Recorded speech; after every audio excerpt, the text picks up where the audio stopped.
Wrestling Podcast. And his name is John Cena.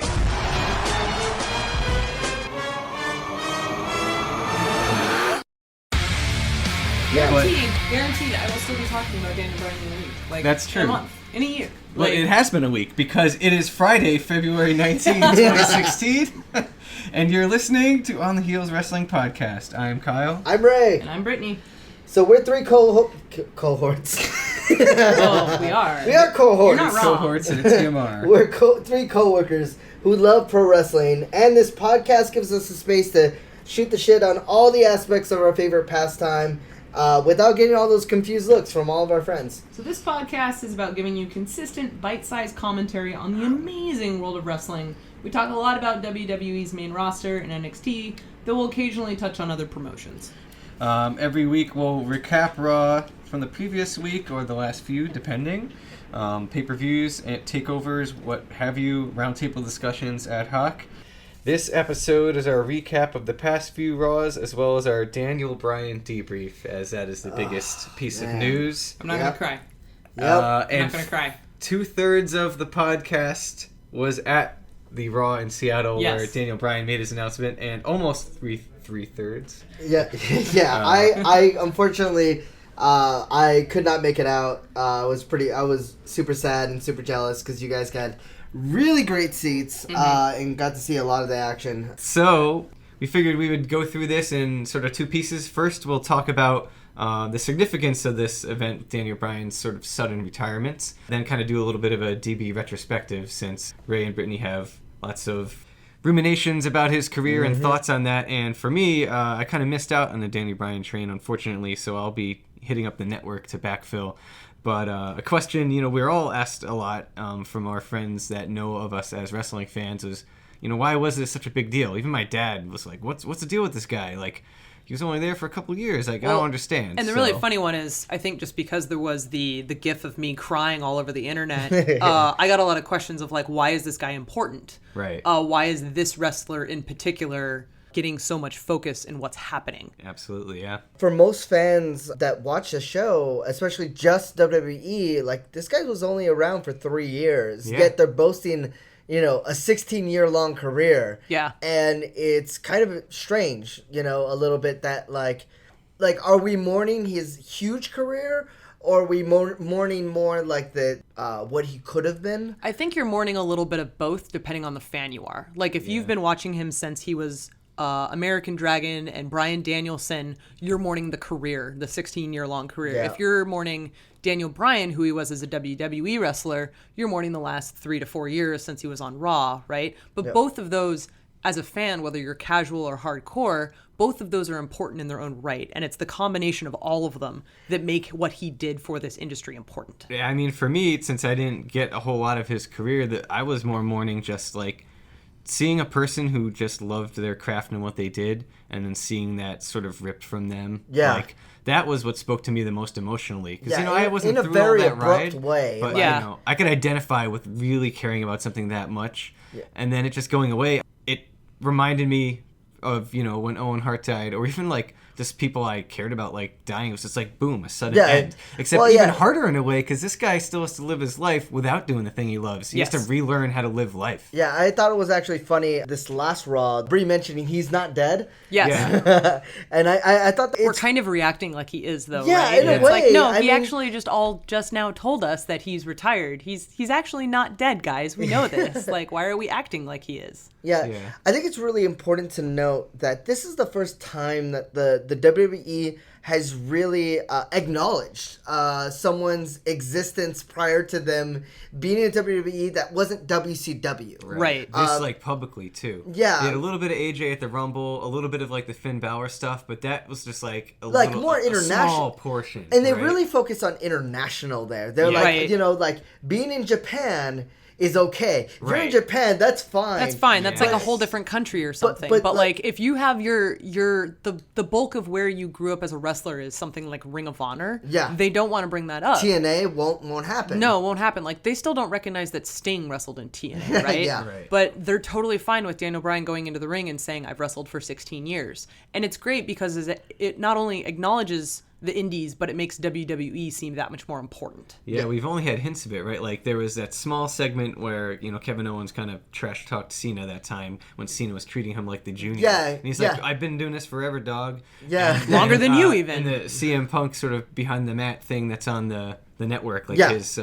Best in the World feature. Yeah. They go through his ROH days, but they go through it through that lens of like, small time potato stuff, right? So it was really kind of Yeah, neat who's to this see. Samoa Joe guy he's wrestling? Like, what is Exactly. this? It I was don't neat to see them, understand. like, Summer give the of Punk? props. What? It's funny because, like, following WCW and that whole acquisition and ECW, WWE was the only game in town, and the way they treated other promotions, like, they didn't acknowledge they even existed. Right. Whereas now, they're acknowledging it, but in a very strategic and smart way where it's like, they were in these independent promotions.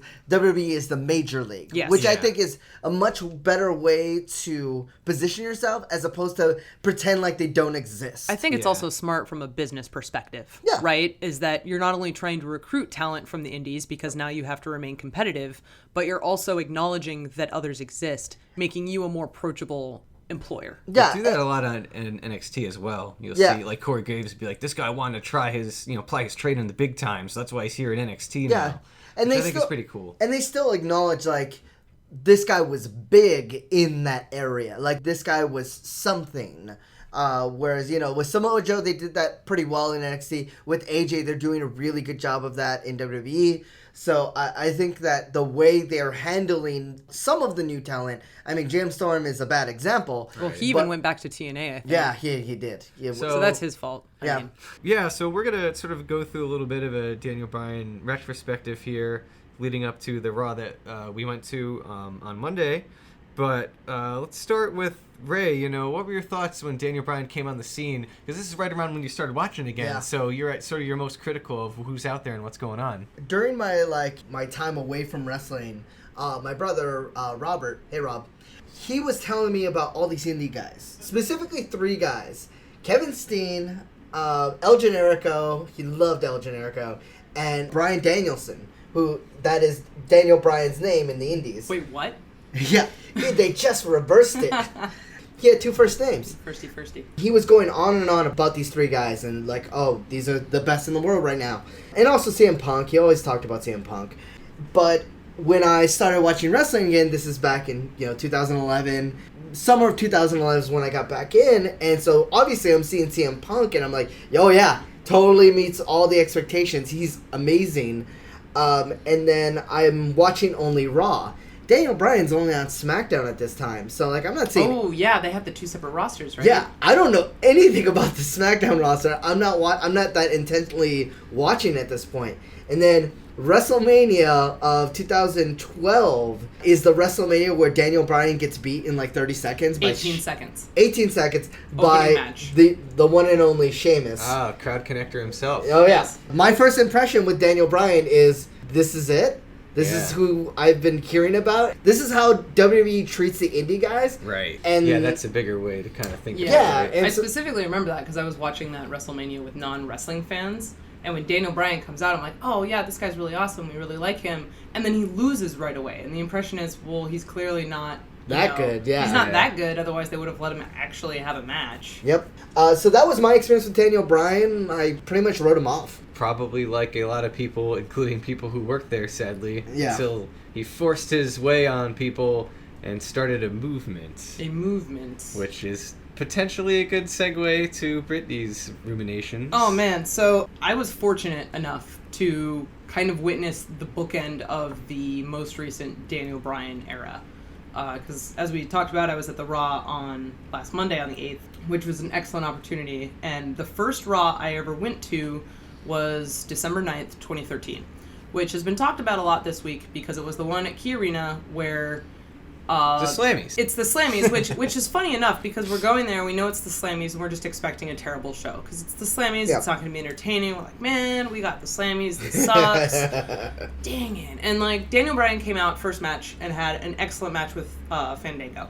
And it was great. And we're like, okay, he's going to have an awesome match because it's the Seattle crowd, this is awesome. And then because it's the Slammies, people are like playing to the crowd, like Daniel Bryan comes out and wins an award and then says, go Seahawks! And that was the year that they won the Super Bowl. So it was kind of like, super awesome, playing to the hometown crowd. So this pressure kind of builds up in the arena where everyone's just super excited and all this adrenaline is happening. And then at the end of the show, there's this historic moment, air quotes, historic moment, where they're combining the belts and they have all the former champions in the ring, and we just do not give a shit about what is happening. Mm-hmm. And the entire crowd is chanting yes. And the thing I really like about Daniel Bryan and the yes chant is that it wasn't intended to be a thing. Yeah. Like, he started doing it when he became a heel. Yeah. When he won the heavyweight title, and he came out doing the yes as he's, skipping down the ramp and whatnot, just to piss people off. Oh, yeah. So and it was good. awesome. And then from there, he went into Team Hell No, and then the yes chant sort of just became his thing. And I really like it because it's very approachable, like Ric Flair's woo. Yeah. But the yes chant isn't tied to a particular move like a chop. It can be done whenever. And you start to see that a lot more. It's sort of taken on the Stone Cold what level. That's exactly what... It interrupts everything. Yeah. It is a response to things. It is a way to heckle. It is a way to cheer. Like, it's And it has a polar ubiquitous. opposite heckle, because you can do the no. Which is also great. Yes. So there's that Raw, and that all happens. The hijack is the word that he likes to use. We hijacked Raw. And from that point going forward, every Raw was very, very similar in some capacity. Maybe not as big and intense as that one. Every Raw here, you mean? No, every Raw following that point until Daniel Bryan got written into the main event storyline. Okay. Like, every Raw was just the fans asking for Daniel Bryan. Right, the yes movement. The yes movement. Yeah. I think one of the things that to emphasize with Daniel Bryan more than anybody really wants to give credit to is CM Punk, when he did his pipe bomb, gave this idea that things could change. Yes. Things were malleable now. Mm-hmm. But the reality era. Yeah. Whereas with Daniel Bryan, it's like, and we can change it. Yeah. That's the real thing. Whereas like, glad you brought that up. Yeah, we were just talking about it the other day. Daniel Bryan did everything that CM Punk could have did if he had a better attitude. Yeah. Right. But Daniel Bryan got people to go with him. Right. Mm-hmm. I mean, he made believers out of the McMahons and Triple H just through like sheer like. Basically positive attitude and effort. It's kind of a weird comparison, but I compare it a lot to working in like a corporate environment. Like CM Punk would have made it far in his career had he not been an asshole, but Daniel Bryan played the game, went along with it, and worked hard and was rewarded at the end. Right.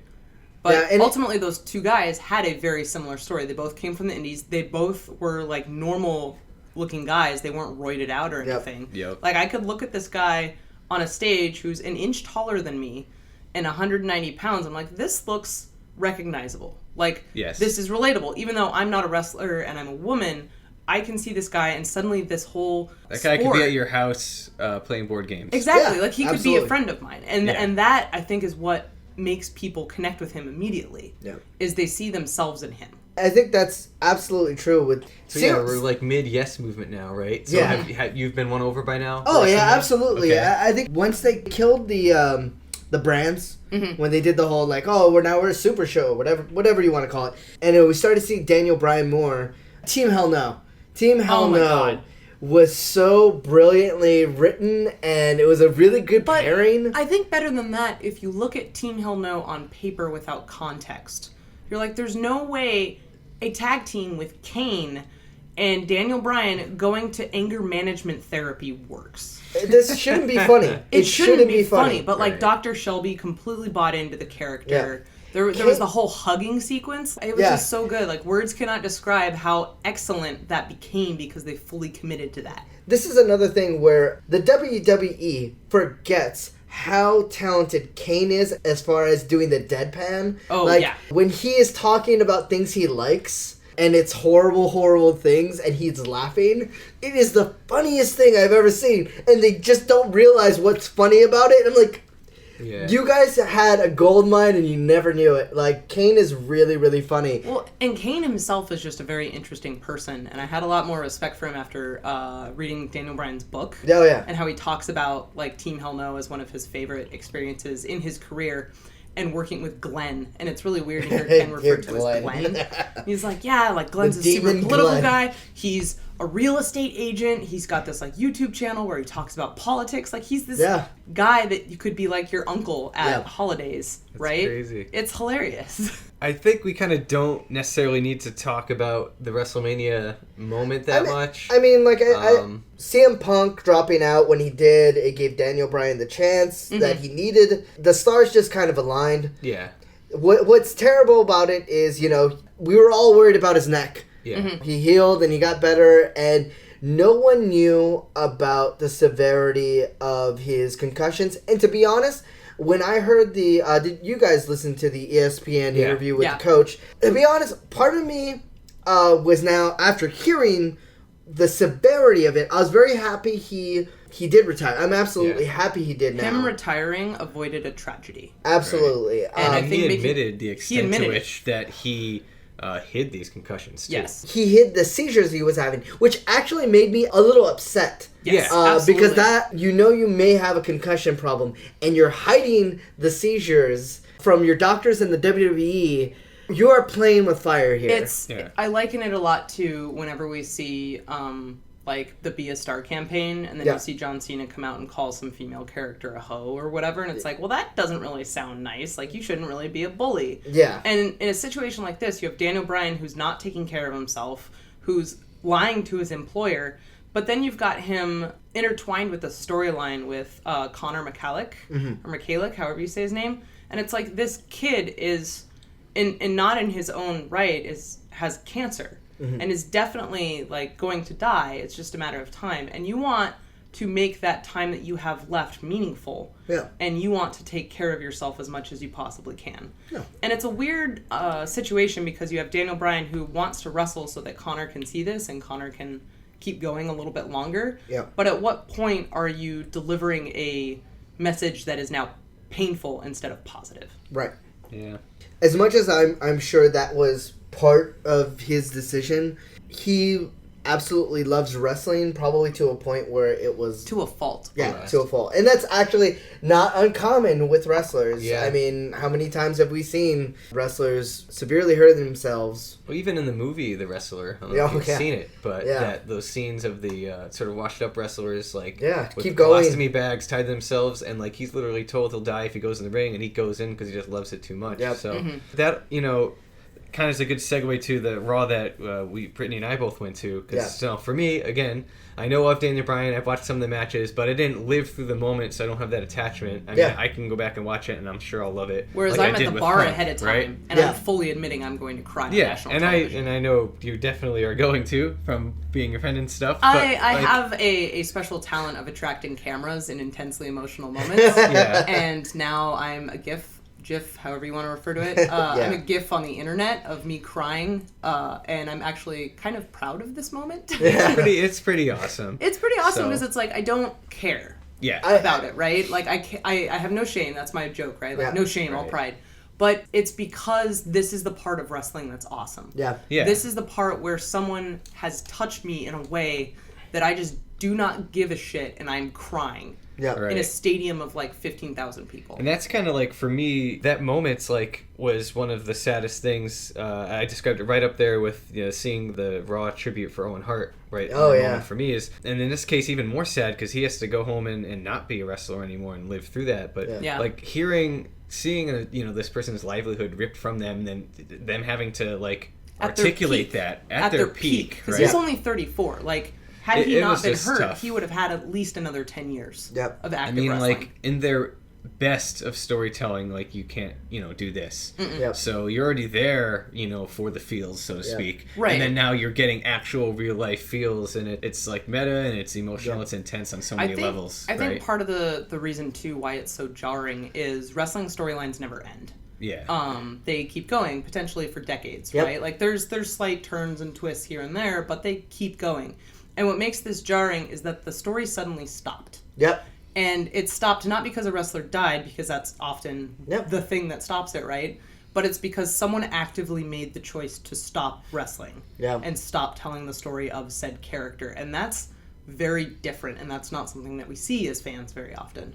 I love his speech. I thought it was perfect. It was a beautiful speech. To be honest, I'm sad, but I'm actually very happy for him. I think he needs to take time away wrestling. And it's hard to take time away from wrestling when, you're married to someone who's going to be fighting in a pay-per-view.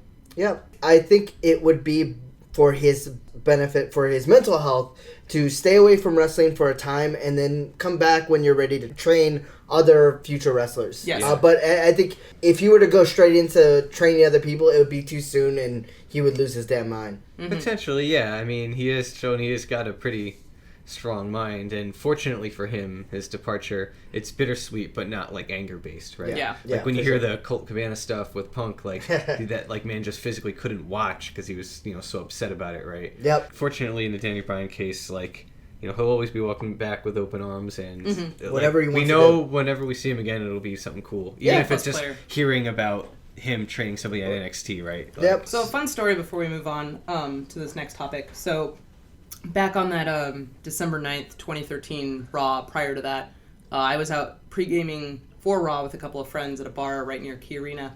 And there were these three older people, like 2 women and a man. And they're chit-chatting. And it becomes very clear that they're going to Raw. And they don't look like people who go to Raw. Like, you normally see, like, people in their Cena t-shirts or a hoodie or something. Like, even if they just look like stereotypical normal people, you can tell that they're about to go to a wrestling show. So we're sitting there, we're chit-chatting, and then one of the women comes over and asks, like, if we can take a picture of the 3 of them together. And we are like, oh, yeah, of course, whatever. So we take a picture, and the woman says, oh, yeah, we're going to a wrestling show, and we're real excited. It's like, oh, that's really awesome. Like, are you excited for anything in particular? She says, well, our friend here, his son's in the show. And I'm like, what's your son's name? She says, oh, my son's Bryan. I'm like, Bryan Danielson? And I realize in this moment that I am talking to Daniel Bryan's father. Oh my god. Yeah. Oh, you didn't know Have this? you not heard this story? No. Oh, Yeah, so like I'm the second talking she to, like, said, "Oh, I got a freaking- cool story." Freaking Buddy Danielson, like, in a bar. So we're chit-chatting, and we ask him, like, well, when was the last time you saw your son wrestle? And he starts talking about how he's, like, putting mattresses in the backyard and jumping off of ladders as a kid because he was super into it. He starts talking about how much he loves Brie and how perfect they are for each other. He starts talking about moving down to Phoenix and how, he really misses seeing his son, but they love what they do, and they drive around the country and all this stuff. And it's just this kind of surreal moment of, like, wow, wrestling is real. So we get to the arena, and we're sitting in the front row, and right where Daniel Bryan said in his final promo, like, oh, my dad was sitting over there, like, I see his dad sit down, we wave, we, like, exchange pleasantries and stuff. So, like, when he says my dad was sitting right there, it was an extremely touching moment because I remember that. Oh my god. Yeah. Oh my god. That's I think that was amazing. pretty much the moment that got you. Yeah, that was the moment where the floodgates opened and I just tears streaming down my Oh face. my god. I had no idea. Yeah. You guys have not told me that story. Yeah, Yeah. it was happy. Yeah, no, I'm glad you brought that up. I totally forgot. And then the second you said, hey, there's one more thing, I'm like, oh, yeah. Oh, yeah. And then we got to hear Ray react. That was pretty Oh good. my god, yeah, I love this Ray is a real reactions. reaction. I have Real not heard this reaction. story. Yeah, so, I mean, unfortunate the way that all those things went down, but having that extra little bit of attachment to it, I feel that's pretty very, very cool. special because not many people got to share that. That's awesome. And the understanding and the love that a father and a son have for something like that. So from that awesome, heartwarming, amazing, emotional roller coaster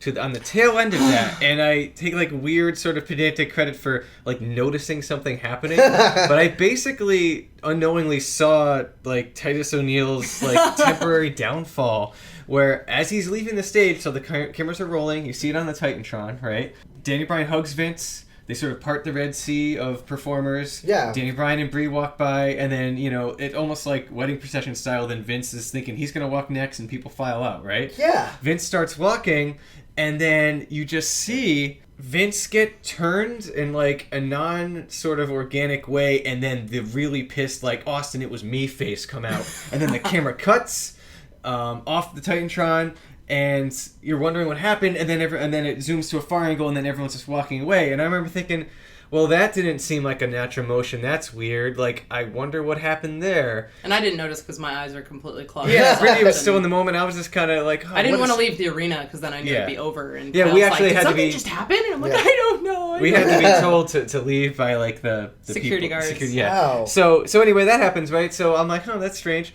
So then, we see on the internet the next day that Titus O'Neil is suspended Yeah. So for initially, laying hands on Vince. so first of all, I don't understand what happened and why like, he grabs him. Why does he grab him? I don't really know. And then Vince looked like, oh my God, Vince was angry, and then immediately suspends him at the time for 90 days. I don't know if you guys heard about this. It's been changed. It's been reduced to 60 days. They don't really have enough people on the main roster to have someone suspended for 90 days. Also, WrestleMania is less than 90 days away. Yeah. It's less than 60. Yeah. Oh, Titus isn't going to be in WrestleMania. Yeah. And also, Titus has been getting, like, the push. He's been getting the push quite a bit. Like, as a singles... He's undefeated, right? For 3 months. So something happened. I mean, I don't know what it is. I feel like Vince is definitely a very old school guy. We talk about this a lot with the way that, you know, the main roster approaches talent compared to something like NXT. And I think maybe it's just a difference between generations, right? Like maybe Titus did something that in the olden days would have been extremely disrespectful to Vince. Yeah. And it's hard because you know Vince runs this organization. So every decision still goes through him, right? So I fully believe that Titus would have gotten fired had someone not convinced Vince, like, you can't do that. We don't have wrestlers anymore. They're all injured. There's probably, I mean, they fired Alberto Del Rio for punching someone because they said something racist to him, right? Like, they're very reactionary. Yeah. And that's what this feels like. Yeah. Yeah, it feels like reactionary, and then, like, either Triple H or Steph, like, cut in enough to be like, come on, we can't, like, get rid of the guy totally because we need bodies, right? We need bodies. That seems like, you know, I'm always one to be like, I don't know. They also push him as Father of the Year. So it's really an unfortunate, like, hopefully situation. more stuff comes out, because honestly, like, if it's as simple as Vince didn't like being grabbed, I mean, well, that's... No one likes being grabbed, but man, I feel like that's a harsh punishment. I feel like there's a little more there.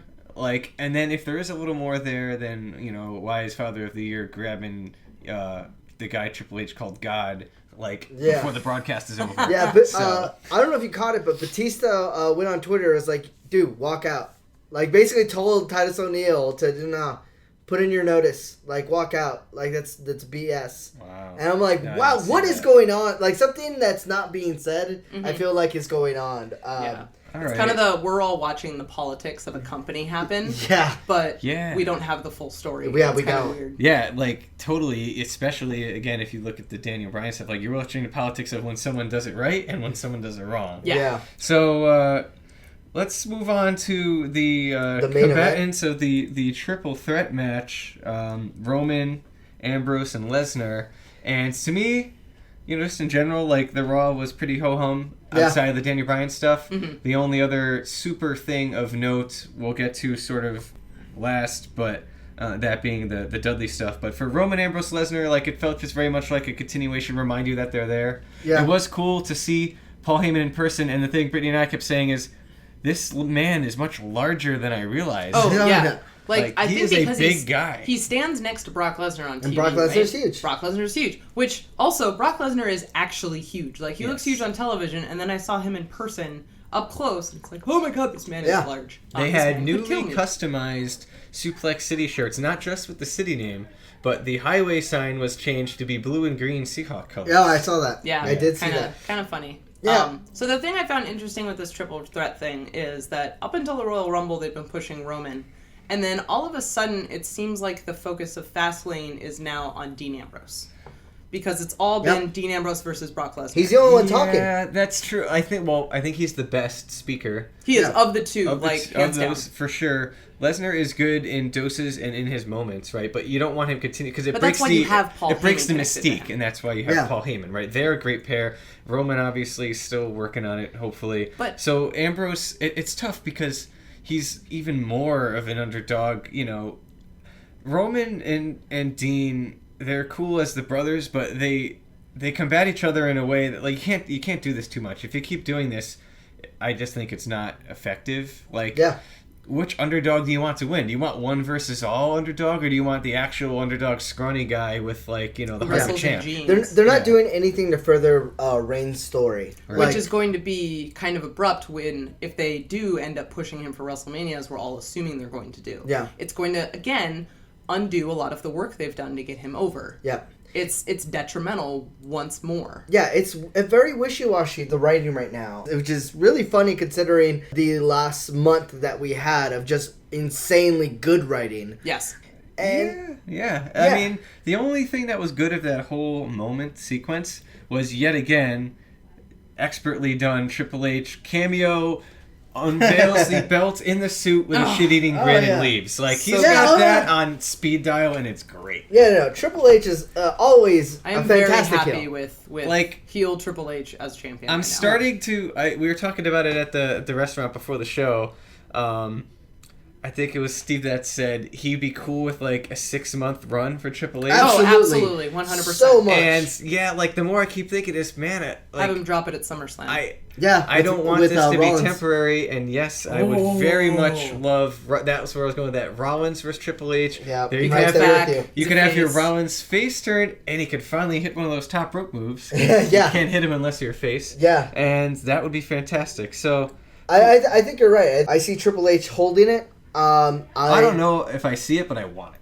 Right? I see it. 'Cause to be honest, the story with Reigns is so wishy-washy. Ambrose, he's really not ready for the belt. And then Lesnar, I think the thing that is really weird, Lesnar got taken out of the Royal Rumble by the Wyatts.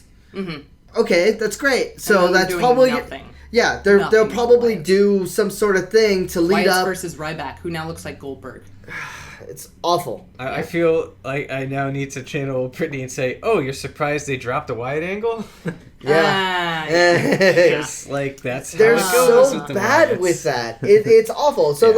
like what are we gonna do with Lesnar? Like What are we that's gonna do with the Wyatts? Like, yeah. What do you do? Like the writing right now is so wishy-washy. It's like nobody wants to commit like anything. Well, can you blame them? Every time they commit to someone, they Somebody get hurt. gets hurt. But you can't write reactionary, you know what I mean? You have to write fully committed, and if it changes, it changes. Well, that was one of the things we learned that we hoped was changing from one of the Punk podcasts, right? Was that he would ask them, well, what's your plan in like 2 months? Yeah. They'd say, well, that's in 2 months. Yeah, You know, no. like, Yeah. but it's weird because some of these things do seem super steeped and thought out, right? It's Yeah. like, so it's They not have fair. to for something like a WrestleMania. Yeah, like, so they are planning some angles, but it makes you wonder, like, what's the ratio of seat-of-the-pants stuff to They Yeah. probably have stuff. multiple angles written at a given time, and then based on the reactions of the crowd, based on injuries, based on, I don't know, like ratings for Total Divas, they end up pushing various different things. I do agree. I remember like we were talking about crowd reaction, and while we were speculating on the Rumble, one thing I noticed is like you'll often say like when we're speculating, oh well they want to avoid this negative thing or that other negative Like thing. Sandow, right? And Yeah. like I used to like think, oh man, I don't know, I don't think they're necessarily that smart. But I've thought about it a bunch, and I kind of like come around to your line of thinking just because there is so much reactionary that I could totally see them spending almost too much time thinking about each They're positive, overanalyzing. negative, Yeah. reacting, and then like preemptive counterattack style, taking a turn, and then finding out, oh, we didn't need to do that. Yeah. Nobody cared. So, Totally. Yeah. like, I don't know. Hopefully, they haven't learned how to preemptively fix the Wyatt, so that's for sure. Yeah, the last thing I want to hit up is the Dudleys. Yeah. Let me tell It you. almost gets lost, or it does get lost in the DVD It got lost thing, with everything else. which, Yeah. which kind of It was stinks. literally right before. yeah. Yeah, but It's it easily was the most forgettable moment. It was fantastic, especially the roller coaster of emotion insofar as, like, I personally was upset that they were being teamed with the Usos because Yeah, it was I was like like, more "Ugh." legitimizing of the Usos and more sort of like obfuscating the Dudleys and them Yeah, almost being like- like a happy cash-in reunion tour. Yeah. The second they turn heel, now it's like, well, they're here to stay. Right? Oh, You yeah. you're not a Oh. part-timer if you're a heel, right? Like, Exactly. so man, that was great too. They got Yeah. the Usos like hook, line, and sinker. Because let me tell you, I hate the Dudleys when they are faced. They're awful. It's just so corny. But the one thing I will always quote Bubba on is, he said this in ECW, he said this in WWE, is if God was a heel, he'd be the Dudley Boys. Oh my god. I love throw that people through line, and tables. he is such an, like, when he's a heel, he's gonna get very loud whenever he hits you. Just like, Oh, he's just yeah. screaming at you the Oh, whole yeah. time. So, like, we'd speculated after the Raw, is this going to be the thing that converts the New Day to full faces, right? No. No, I don't think it is. It's what interesting it to does, think about, but I think what it does is it brings more dichotomy into the tag team division, because There's right no now it's tag like, team bad guys. There There's only one. aren't. It's like you have the New Day, but they're heel to the point of Stone Cold, right? Yeah, like they're- they're so over that they might as well be faces, Yep. but they're going to stay heels because that's what works. It's Yep. it's less risky that way. So having the Dudleys allows you to create different relationships between all the people in the tag teams. Yep. And then if you look at kind of the future, who's in the tag team division at NXT that could potentially move up?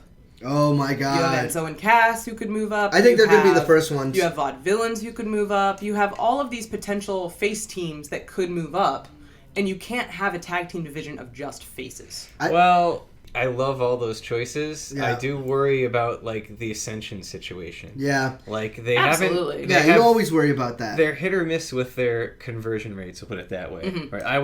I feel like they kind of have missed on Neville. Yeah. I mean, I'm a Neville sympathizer, but I still. am. right? I 100%. So, like, yeah. I would hate to see one of our faves from the tag team in NXT Yeah. come up and just get mothballed like that. You Yeah. know? I don't think the WWE tag team scene is ready, willing, and or Gable. They need to sell their talent. That's right. You know what? Like, we gotta end it Yeah, up. we're That was gonna too end good. there, yeah. Really Can't go just any further. 10 out of 10 to that one. So that'll wrap it up for this week. If you like the podcast, you can find us on Twitter at OnTheHeelsWP and on Facebook.com/OnTheHeelsWP. Also, we're now on iTunes. Yay!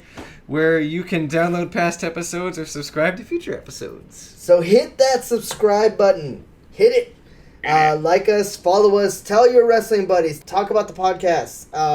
Feel free to tweet us or message us about any sort of random wrestling stuff, or if you got any suggestions on topics, we'd love to hear them. So Thanks for tuning in. This was On the Heels Wrestling Podcast. Tune in next week where we'll talk about the Raw prior to and after to the speed bump known as Fastlane. And then we'll also maybe discuss. That was totally Ray's line, and then I stole it. We also might discuss. Get ready for it, guys. Whether or not Sheamus can get over with the audience. nah. Yeah, I don't care what you do with your beard. It's gone. It's gone. He looks less stupid. He looks less stupid, but that don't mean nothing. We definitely missed out on the shave match, right? Oh, yeah, Oh, the shave dude! match? Was the shave match? There should have been. On the Heels Wrestling Podcast.